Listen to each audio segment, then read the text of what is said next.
미국 핵추진 항공모함 칼빈 스노가 다음 주 초에 한반도 주변에 도착할 예정이라고 아사히 신문이 보도했습니다. 아사히 신문은 미군 관계자를 인용해 이같이 전하고 칼빈 스노의 미국 귀환 시점도 당초 예정된 이달 말에서 1개월가량 늦어질 것이라고 덧붙였습니다. 신문은 또 일본 측이 한반도로 이동 중인 칼빈 스노와 공동훈련을 하는 방안으로 미국 측과 조율 중이며 미일 정부가 북한의 인민군 창설일인 오는 25일을 앞두고 대북 경계를 강화하고 있다고 전했습니다. 북한이 최근 대북 압박에 동참하고 있는 중국에 대해 강한 비판에 나섰습니다. 조선중앙통신은 만약 우리의 의지를 오판하고 경제 제재에 매달린다면 우리의 적들로부터는 박수갈채를 받을지 모르지만 우리와의 관계에 미칠 파국적 결과를 각오해야 할 것이라고 주장했습니다. 북한의 중국 비판은 이례적이지만 개인 논평 형식에다 중국을 적시하지 않았기 때문에 수위 조절을 하며 불만을 드러낸 것으로 보입니다. 공식 선거운동 개시 이후 첫 주말을 맞아 각 후보들은 저마다 승부처로 꼽는 지역 공략에 나섰습니다. 더불어민주당 문재인 후보와 국민의당 안철수 후보는 영남권을, 자유한국당 홍준표 후보는 충북을 찾았습니다. 현재근 기자입니다. 더불어민주당 문재인 후보는 주말을 맞아 부산, 울산, 경남 지역 집중 공략에 나섰습니다. 울산과 창원의 번화가에서 잇따라 유세를 하고 부산으로 이동해 일정을 마무리합니다. 부산 서면 유세에 이어 시민들과 직접 만나 민원을 청취하며 준비된 대통령 이미지를 강조할 예정입니다. 자유한국당 홍준표 후보는 오전에 충북에서 지역 발전 공약을 발표하고 거점 유세에 나섭니다. 오후엔 서울에서 당원 등 10만여 명이 참여하는 대규모 유세를 벌입니다. 자서전의 돼지발정제 논란과 관련해 홍 후보는 페이스북을 통해 어릴 때의 잘못이고 스스로 고백한 만큼 용서하길 바란다고 밝혔습니다. 국민의당 안철수 후보는 부산 북항 재개발 현장 방문과 창원 유세로 이틀째 영남권 새몰이를 이어갑니다. 마산 어시장을 찾아 서민경제를 살리겠다며 바닥 민심을 훑고 오후엔 노무현 전 대통령의 고향인 김해 봉화마을을 찾아 노 전 대통령 묘소를 참배할 예정입니다.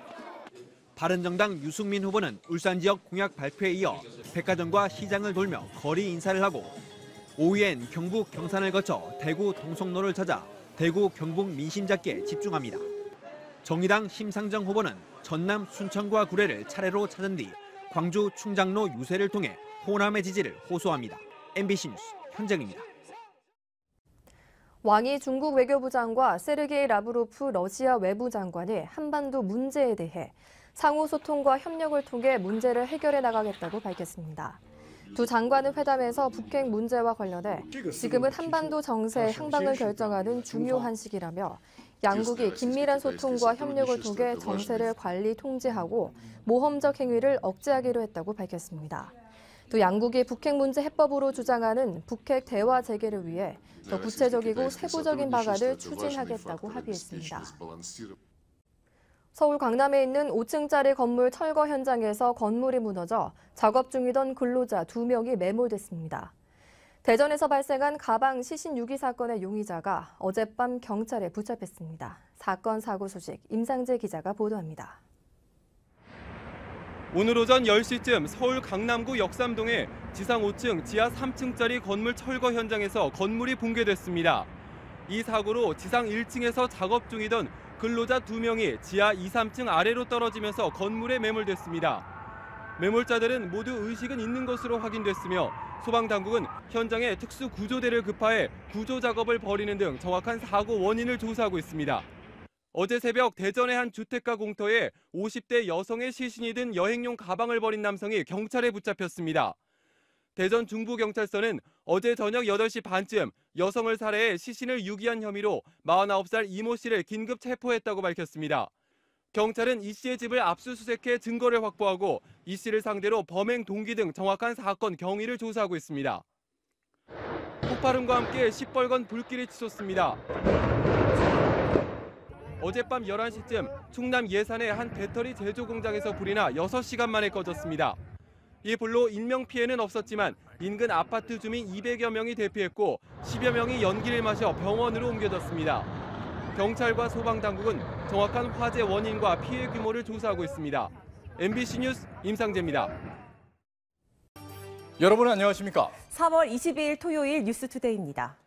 송민순 전 외교부 장관이 지난해 발간한 이 자신의 회고록 내용을 뒷받침하는 문건을 공개했습니다. 지난 2007년 북한 인권 결의안 기권 결정 당시 북한에게 단순히 결과 통보만 한 것이라는 더불어민주당 문재인 후보와 진실 공방이 불가피해 보입니다. 정동욱 기자입니다. 송 전 장관은 북한 인권 결의안 결정을 북한에 물은 것이 아니라 국정원을 통해 반응만 파악했다는 문재인 후보의 주장을 반박했습니다. 2007년 11월 20일 노무현 전 대통령이 자신을 호텔방으로 불러 북한의 입장이 담긴 문건을 보여준 뒤 기권하자고 했다는 겁니다. 문건에는 노 전 대통령이 전달했음을 짐작하게 하는 청와대 마크도 찍혀 있습니다. 문건에서 북한은 만일이라는 가정 형태의 문구를 쓰며 우리 정부가 인권 결의안에 찬성할 경우 관계 악화를 경고했습니다. 인권 결의안에 찬성하는 건 정당화될 수 없다며 우리 정부의 결정을 예의주시하겠다고도 압박했습니다. 우리 정부가 찬성할 것을 우려하고 보낸 사실상의 경고문으로 읽혀집니다. 송 전 장관은 문 후보 측 해명대로 북한의 기권 결정을 통보했다면 북측이 이런 식의 경고성 답변을 해왔을 이유가 없다며 이 문건은 의견을 물어본 데 대한 답장이라고 주장했습니다. 그 북한에서 온 메시지 그걸 보면 기권에 대한 답입니까? 찬성 가능성에 대한 답입니까? 그거 보면 알잖아요. 문재인 후보는 송 전 장관의 문건 공개가 공무상 비밀을 누설한 제2의 북풍 공작으로 판단한다면서 당시 대통령 기록물을 공개할 수 있는지 법적 판단을 진행 중이라고 밝혔습니다. MBC 뉴스 정동욱입니다. 이런 가운데 문재인 후보를 둘러싼 주적 논란도 사그라들지 않고 있습니다. 송민순 회고록의 주적 논란까지 연이은 대형 안보 이슈가 대선 판도에 어떤 영향을 미칠지 주목되는데요. 김민찬 기자의 보도입니다. 이른바 주적 논란과 관련해 더불어민주당 문재인 후보를 향한 다른 후보들의 공세는 계속됐습니다.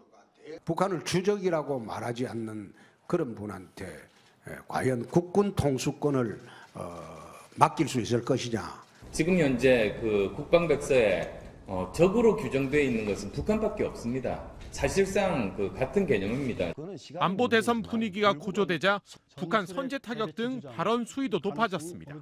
징후가 확실하게 발견되면 협의를 해서 아주 보안을 유지하면서 비밀리에 선제 타격을 해야 되는 겁니다. 더불어민주당은 문 후보 지원 사격에 나서 국민의당 안철수 후보를 겨냥했습니다. 보수표 구걸에 나서더니 북한은 주적이라며 차마 눈뜨고 보기에도 애잔한 구애를 하고 있습니다. 그러면서 문 후보가 확고한 대세를 잡은 만큼 색깔론이나 종북몰이 공세는 소용없을 것이라고 주장했습니다. MBC 뉴스 김민찬입니다. 네, 이렇게 문재인 후보 측은 인권 결의안 기권 결정을 북한에 통보했을 뿐이라고 반박하고 있지만 다른 후보들은 문 후보가 계속 말 바꾸기를 하고 있다며 일제히 공세에 들어갔습니다. 김수근 기자입니다. 더불어민주당 문재인 후보는 당시 우리 정부가 기권 결정을 북한에 통보했던 것일 뿐이라고 거듭 주장했습니다. 11월 16일 대통령 주재 회의에서 기권 방침이 결정됐습니다. 통보해주는 차원이지. 더불어민주당도 송민순 전 장관에 대해 강력한 법적 대응 방침을 밝혔습니다. 하지만 당 내부에서도 송 전 장관이 공개한 문건에 대해 엇갈린 해석을 내놨습니다. 자유한국당과 국민의당 등은 후보직 사퇴 촉구 등 공세 수위를 높였습니다. 문 후보는 송 전 장관이 회고록을 냈을 당시에는 기억이 잘 나지 않는다고 했다가 지난 2월 한 방송에선 국정원을 통해 북한의 반응을 확인해 봤다고 말했고 방송 토론회에서는 또다시 오락가락한 해명을 내놨습니다. 북한에 물어보고 기권을 한 것은 사실입니까? 아닙니다. 참석자들의 기억이 다를 수는 있지만 국정원을 통해서 파악을 해봤다는 것이죠. 북한에 물어보는 것이 아니라. 문 후보 측은 오해가 있는 표현을 썼는지 모르지만 내용은 달라진 것이 없다면서 의혹을 강력히 부인했습니다. MBC 뉴스 김수근입니다. 네, 이번엔 대선 후보들의 조세 관련 공약을 살펴드립니다. 대선 후보 5명 중 홍준표 후보를 제외한 4명의 후보는 법인세를 인상하겠다고 밝히고 있는데요. 이명박 정부 시절에 낮췄던 법인세를 올려서 부족한 세수를 마련하겠다는 겁니다. 장미일 기자입니다. 우리나라의 법인세율은 현재 22%. OECD 국가들과 비교하면 중간보다 조금 낮지만 연구개발비 공제 등의 비과세 감면 혜택이 더해지면서 실효세율은 14에서 18%로 더 낮습니다. 때문에 문재인, 안철수 후보는 법인세를 인상해 복지 재원 등에 보태겠다고 했습니다.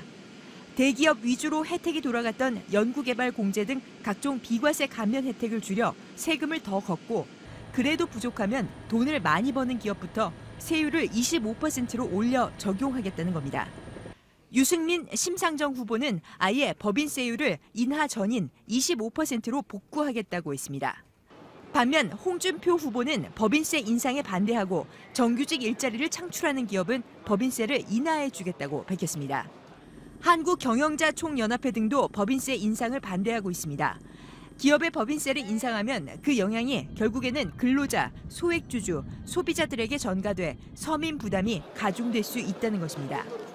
이와 관련해 한국경제연구원은 법인세율을 1%포인트 인상할 경우 0.3에서 0.5%의 고용 감소가 초래될 것이란 연구 결과도 내놨습니다. 현재 전체 근로소득자의 46%가 세금을 내지 않고 개별 기업의 47% 정도는 이익이 적다는 이유로 법인세를 내지 않고 있습니다. 재원 마련을 위해 이렇게 왜곡된 조세 체계에 대한 개정도 필요하다는 지적이 나오고 있습니다. MBC 뉴스 장미일입니다. 공식 선거운동 첫 주말을 맞아 더불어민주당 문재인 후보와 국민의당 안철수 후보는 영남권에서 유세에 나섭니다. 자유한국당 홍준표 후보는 충북과 서울을 돌며 보수 표심 재결집과 지지를 호소할 계획인데요. 손영 기자입니다. 더불어민주당 문재인 후보는 울산과 창원, 부산을 잇따라 찾습니다. 마지막 유세는 부산 최대 번화가 서면에서 마무리합니다. 어제는 동부가 경제 수도로서 인천 지역 발전을 약속했습니다. 환황의 경제권으로 확장된다면 당연히 우리 인천이 그 중심이 될 것이라고.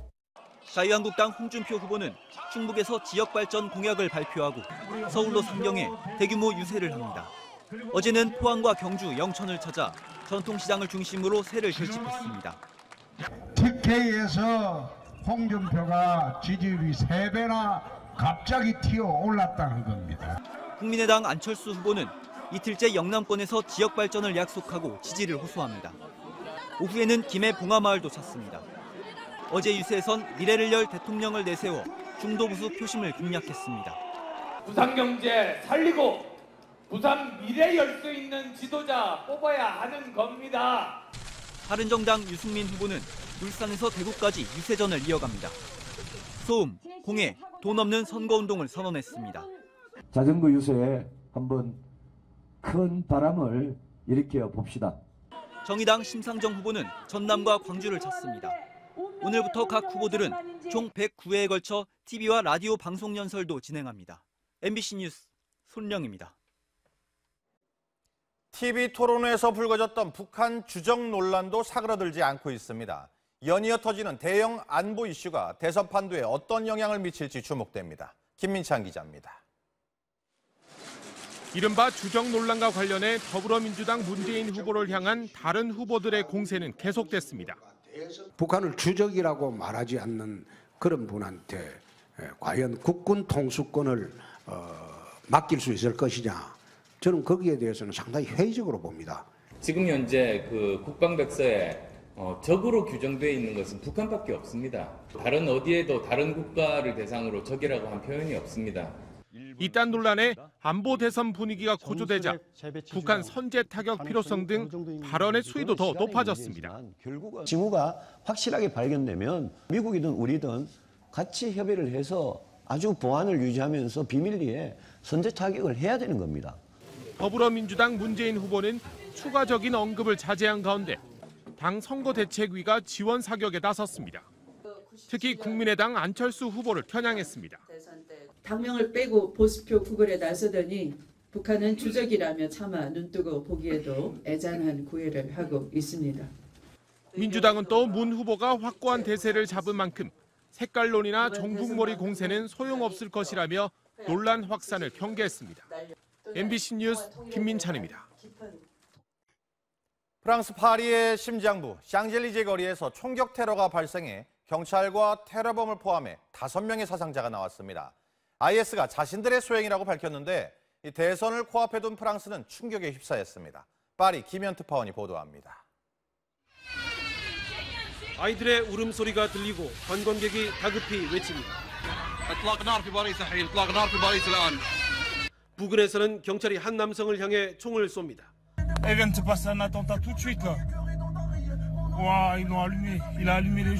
현지 시간 어젯밤 9시쯤 개선문과 접한 파리의 관광명소 샹젤리제 거리에서 벼랑간 20여 발의 총성이 울려 퍼졌습니다. 테러범이 갑자기 차에서 내린 뒤 경찰 차량을 향해 자동 소총을 쏜 겁니다. 경찰관 1명이 숨지고 2명은 크게 다쳤으며 테러범 1명이 달아나다 사살됐습니다. 행인 1명도 무릎에 총상을 입었습니다. 총격 테러 현장입니다. 유리창 곳곳에는 총탄 자국이 선명합니다. 이 일대는 평소 시민과 관광객으로 붐비는 곳이어서 큰 인명피해로 이어질 뻔했습니다. 숨진 테러범은 이전에도 경찰 테러를 시도했다 수감된 적이 있는 프랑스 출신의 39살 카림으로 확인됐고 벨기에에서는 또 다른 용의자가 자수했습니다. 순위파 극단 무장주의 세력 IS는 범행 직후 배후를 자처했습니다. 미국과 IS 격퇴전을 벌이는 프랑스는 지난 2015년 이후 6번의 테러 공격을 받아 수백 명의 사상자가 났습니다. 대통령 선거를 불과 사흘 앞두고 터진 이번 테러로 안보 의제가 급부성한 가운데 일부 대선 후보들은 유세를 중단하는 등 프랑스 전체가 큰 충격에 휩싸였습니다. 파리에서 MBC 뉴스 김현입니다. 대선 후보들의 정책과 공약을 살펴보는 순서, 오늘은 법인세입니다. 대선 후보 5명 가운데 홍준표 후보를 제외한 4명의 후보는 법인세를 올리겠다는 공약을 발표했습니다. 자세한 내용을 살펴보겠습니다. 장미일 기자, 먼저 우리나라의 법인세 수준, 다른 나라들과 비교하면 어떻습니까? 네, 우리나라 기업들의 법인세율은 이명박 정부 시절 기업들의 투자와 고용을 늘릴 목적으로 25%에서 22%로 인하했습니다. 이 22%의 세율은 OECD 국가들과 비교해보면 중간보다 조금 낮은 수준인데요. 여기에 연구개발비 공제에 각종 비과세 감면 혜택이 더해지면서 실제 내는 법인세, 실효세율은 14에서 18% 정도로 볼 수 있습니다. 법인세를 인하한 뒤 기대만큼 기업의 투자나 고용이 늘지 않았다는 비판도 있었는데요. 때문에 문재인, 안철수, 유승민, 심상정 후보는 법인세를 인상해 복지 재원 등에 보태겠다는 겁니다. 문재인, 안철수 후보의 인상 공약은 상당히 유사합니다. 대기업 위주로 혜택이 돌아갔던 연구개발, 세액공제 등 각종 비과세 감면 혜택을 줄여 세금을 더 걷고요. 그래도 부족하면 돈을 많이 버는 기업부터 세율을 25%로 올려 적용하겠다는 겁니다. 유승민, 심상정 후보는 아예 법인세율을 인하 전인 25%로 복구하겠다고 밝혔습니다. 반면 홍준표 후보는 법인세 인상에 반대하고 정규직 일자리를 창출하는 기업은 오히려 법인세를 인하해 주겠다는 공약을 내걸었습니다. 우리나라 기업들은 법인세 외에도 법정 부담금이라 불리는 준조세 성격의 돈을 내고 있습니다. 개발 이익 부담금이나 환경 개선 부담금처럼 기업들이 내고 있는 법정 부담금은 최근 3년간 45조 원 정도. 법인세 총액의 30%가 넘는 돈으로 이 금액을 합치면 우리나라 법인세가 결코 낮지 않다는 주장도 있습니다. 또 한국경제연구원은 법인세율을 1%포인트 인상할 경우 0.3에서 0.5%의 고용 감소가 초래될 것이라는 연구 결과도 내놨습니다. 즉, 기업의 법인세 인상의 영향은 여러 경로를 통해 근로자, 소액주주, 소비자들에게 전가돼 결국 서민 부담이 가중될 수 있다는 우려입니다. 현재 우리 근로소득자의 46%가 세금을 한 푼도 내지 않고 있고 개별 기업의 47% 정도는 이익이 적다는 이유로 법인세를 내지 않고 있습니다. 재원 마련을 위해 이렇게 왜곡된 조세 체계에 대한 개정도 필요한데 안철수, 유승민 후보 등은 소득이 적으면 적은 대로 세금을 내게 바꾸겠다는 공약을 제시했습니다. MBC 뉴스 장미일입니다. 여러분 안녕하십니까? 유엔 북한 인권 결의안 논란이 다시 불붙고 있습니다. 노무현 정부가 북한 의견을 물어본 뒤 표결 기권을 결정했다고 주장한 송민순 전 외교장관이 당시 청와대 문건을 전격 공개했습니다. 당시 청와대 비서실장이었던 문재인 더불어민주당 대선 후보와의 진실 공방도 새 국면을 맞게 됐습니다. 먼저 김세진 기자가 보도합니다. 이틀 전 열린 TV 대선 토론. 북한 인권 결의안에 기권할 거냐 찬성할 거냐 반대할 거냐를 두고 2007년에 북한 김정일에게 미리 물어봤느냐. 북한에 물어보는 것이 아니라 국정원을 통해서 북한의 반응을 판단해 보도록. 송민순 전 장관은 이런 문재인 후보의 주장을 반박하면서 당시 노무현 대통령이 북한에서 받은 반응이라며 자신에게 보여준 문서의 사본을 공개했습니다. 2007년 11월 20일 싱가포르에서 열린 아세안 플러스 3에 참석 중이던 노 대통령이 자신을 호텔방으로 불러 문서를 보여준 뒤 표결에서 기권하자고 했다는 겁니다. 이 문서에서 북한은 우리 정부의 인권 결의안에 찬성하는 것은 남북선언 위반, 남북관계 발전에 위태로운 사태를 초래할 수 있다며 표결에서 책임 있는 입장을 취해주기 바란다고 우리 정부를 압박했습니다. 또 청와대를 상징하는 마크와 전화로 접수해 국정원장이 청와대 안보실장에게 전달했다는 내용도 있습니다. 송 전 장관은 자필 메모가 담긴 당시 수첩 일부도 공개했습니다. 묻지 말았어야 했는데 문재인 비서실장이 북한에 물어보라고 해서라는 당시 노 대통령과의 면담 상황 등이 담겼습니다. 지금 대선 토론 과정에서도 그냥 제가 사실이 아닌 걸 쓴 사람으로 그렇게 이야기를 하잖아요. 그럼 저로서는 그걸 밝혀야죠. 그러면서 문 후보가 이 문서를 보고도 그렇게 이야기할 수 있는지 답해야 한다며 해명을 촉구했습니다. MBC 뉴스 김세진입니다. 다음 소식입니다. 유엔 안보리가 북한의 미사일 발사를 규탄하는 언론 성명을 만장일치로 채택했습니다. 트럼프 미국 대통령은 북한 문제가 당장의 위협이긴 하지만 현재 잘 다뤄지고 있다고 평가했습니다. 워싱턴에서 현원섭 특파원입니다. 유엔 안보리가 북한의 도발을 규탄하는 언론 성명을 채택한 건 올해 들어서만 5번째입니다. 지난 16일의 탄도미사일 발사가 비록 실패로 끝났지만 안보리 결의안을 명백히 위반했다는 것입니다. 내용과 어조는 더욱 강해졌습니다. 더 이상의 핵실험을 하지 말라고 북한에 명시적으로 요구했고 또다시 도발할 경우 중대한 추가 제재에 나서겠다는 경고도 담았습니다. 트럼프 대통령은 북한을 지금 당장의 위협으로 규정하면서도 북한 문제가 잘 다뤄지고 있다면서 자신감을 내비쳤습니다. As far as North Korea is concerned, we are in very good shape. We're building our military rapidly. 석탄을 실은 북한 선박이 되돌려 보내졌고 중국이 북한 문제 해결을 위해 지금처럼 일하는 걸 본 적이 없다는 전문가들의 평가도 언급하며 중국을 한껏 치켜세웠습니다.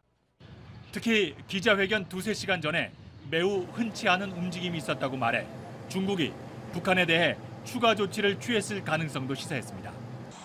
CNN은 이틀 전 공대지와 순항미사일을 탑재한 중국 공군 폭격기들이 경계 태세에 들어갔다며 북한의 급변 사태에 대비하기 위한 것으로 보인다고 보도했습니다.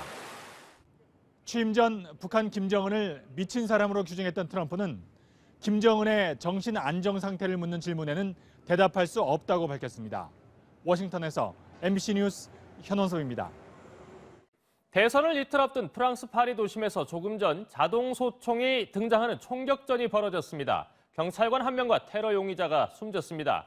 경찰은 지금 샹젤리제 대로를 전면 통제하고 있습니다. 파리에서 김현 특파원입니다.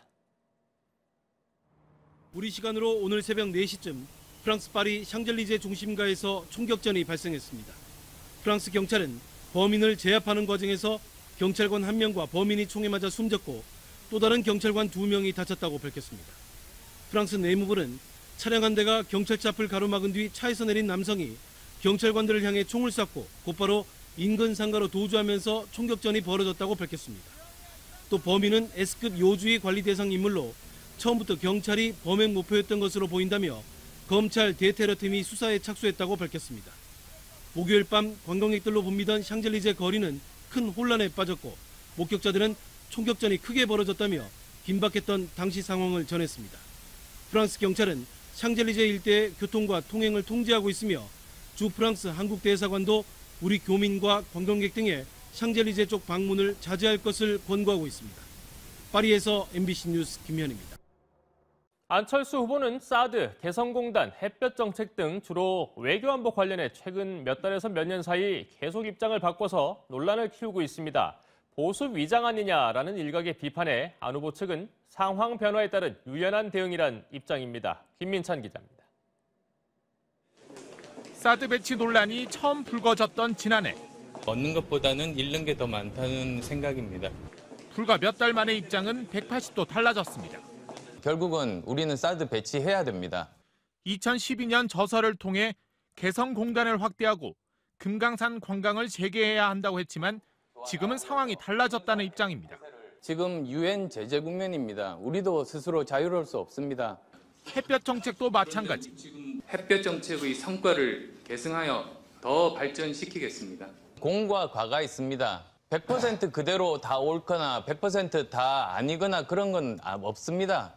전시 작전권 환수 입장도 돌아섰습니다. 전자권 전환은 우리에게 새로운 도전이고 기회입니다. 충분히 스스로 자강할 수 있는 조건이 됐을 때만 가능합니다. 안 후보는 상황 변화에 탄력적이고 유연하게 대응하는 것이 오히려 지도자의 덕목 아니냐고 반박했습니다. 상황이 바뀌면 그러면 거기에 대해서 대응이 바뀌는 것이 당연하지 않습니까? 외교 안보 분야의 입장 변화가 보수 표심을 의식한 것이라는 지적은 여전합니다. MBC 뉴스 김민찬입니다.